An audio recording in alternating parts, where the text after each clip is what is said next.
Welcome to Ripe Mango Podcast, where we explore the crossroads of technology, ethics, and society. So, for today's episode, we will tackle a story that shocked the whole world, the OceanGate submersible tragedy. So, for this tragedy, 5 lives were lost during an expedition to the Titanic wreck site, raising serious questions about material science and engineering decisions and accountability. This wasn't just a technical failure, it was also a failure of ethics. What happens when innovation pushes boundaries but neglects safety? Today, we're breaking down the economic, environmental, and societal lessons from this tragedy, with a spotlight on material science and engineering and ethical misconduct. So we have our key question for tonight, which our viewers can also answer at the end of this video. So the key question is, how did flawed engineering choices and questionable ethics contribute to this tragedy, and what can we learn to prevent future disasters?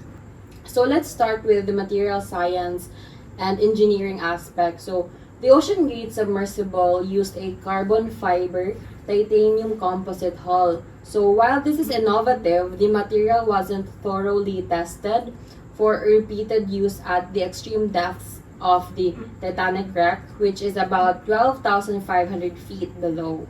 Ooh. So the main problem was that carbon fiber composites are renowned for their high strength to weight ratio, meaning that the material is very strong while being lightweight. However, these composites are inherently weaker under compression.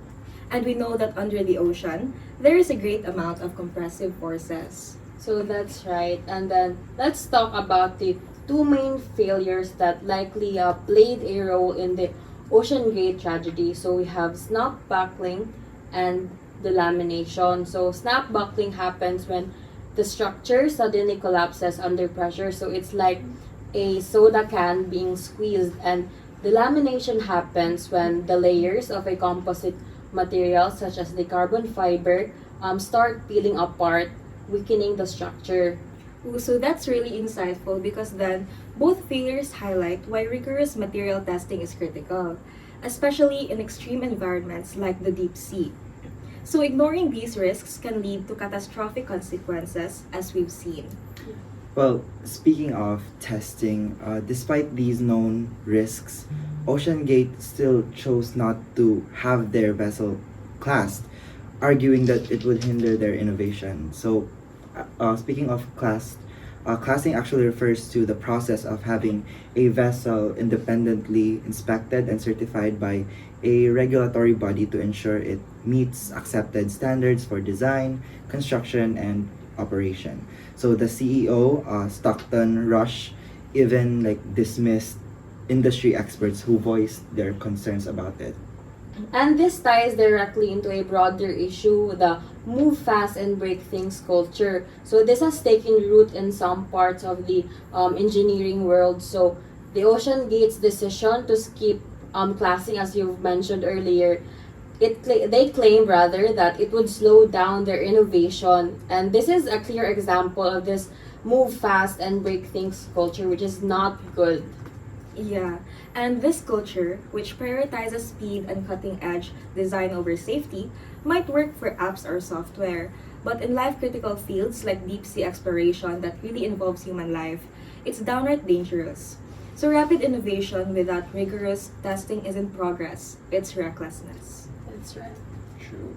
So let's talk about the economic impact of the OceanGate tragedy. So it is undeniable that a very big cost has been expended due to the extensive research and the rescue efforts. So these operations most likely came with a hefty price tag involving significant resources and manpower.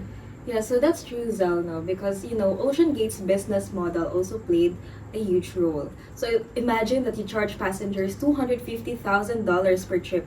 It might seem profitable, but it came with cost-cutting measures, like using discounted materials and skipping the classing process, as you've mentioned earlier, Raf. While this might have reduced expenses initially, it ultimately led to devastating financial and reputational consequences. Well, and the ripple effects actually don't stop there. This incident has shaken the confidence in deep sea tourism, so making potential passengers hesitant and insurers wary. So it's a setback that could increase costs for companies as they're forced to implement stricter safety protocols. So the key takeaway, cutting corners on safety isn't just risky; it's economically short-sighted. The long-term costs of accidents, lawsuits, and reputational damage for outweigh any short-term savings.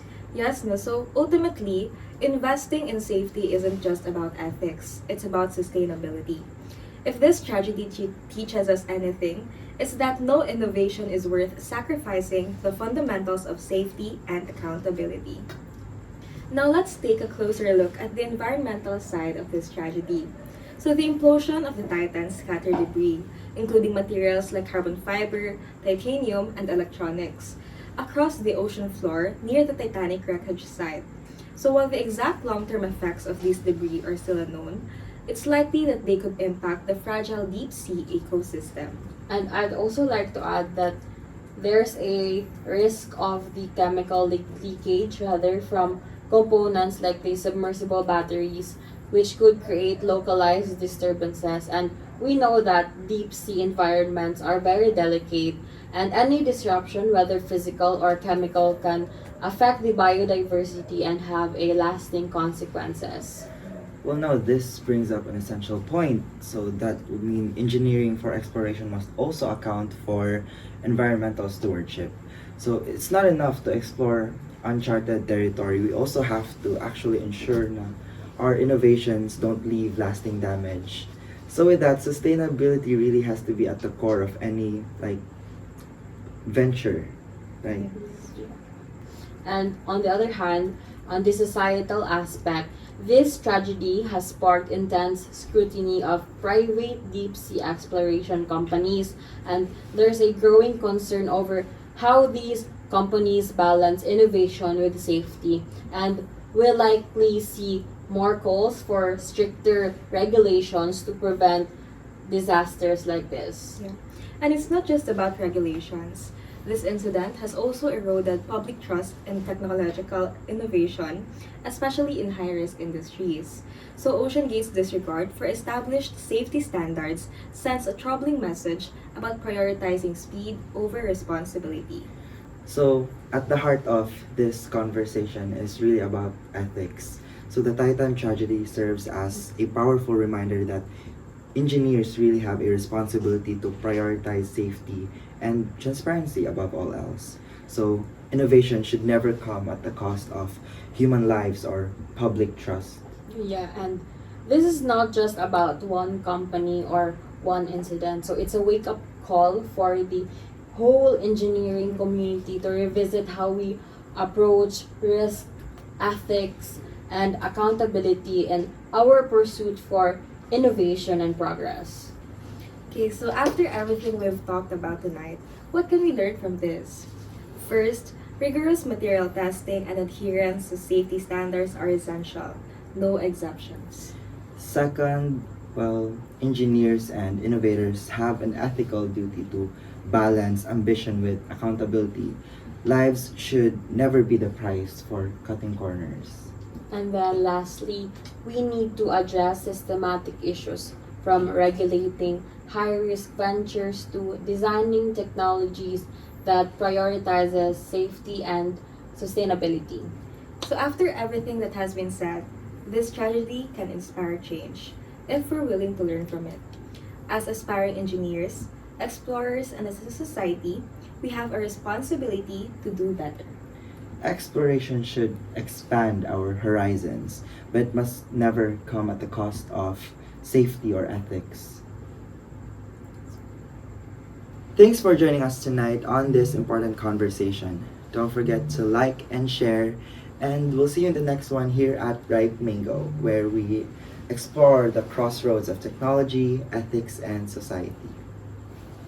Bye!